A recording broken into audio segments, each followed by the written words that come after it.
निधि झा के अभी कुछ वीडियोस काफी तेजी से वायरल हो रहे हैं। निधि झा के जो वीडियो वायरल हो रहे हैं उसमें साड़ी वाली कुछ वीडियोज हैं, जिसमें निधि झा 16 श्रृंगार कर खूब डांस कर रही हैं और ये वीडियो लोगों को खूब पसंद भी आ रहा है।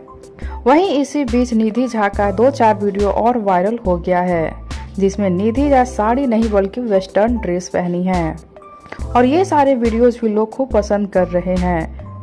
निधि झा जितनी कमाल की साड़ी में लगती हैं, उतनी ही कमाल की वेस्टर्न ड्रेस में भी लगती हैं। आप सब देख सकते हैं निधि झा हाई हील डालकर कितने अदा से चल रही हैं और गाने पे एक्टिंग कर रही हैं।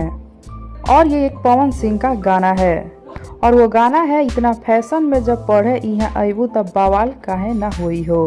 वही वेस्टर्न ड्रेस में निधि झा का एक और ये वीडियो तेजी से वायरल हो रहा है और ये गाना है, राजा जी करी हम बखान तोरा होठ के छोट मुस्कान। इस गाने में भी देखिए निधि झा कितनी प्यारी लग रही हैं और कितना प्यारा डांस कर रही हैं। निधि झा के सारे वीडियोस काफी तेजी से वायरल हो रहे हैं, लोग इनको खूब पसंद कर रहे हैं। तो कैसा लगा आप सबको ये वीडियो, बताइए हमें नीचे कमेंट बॉक्स में।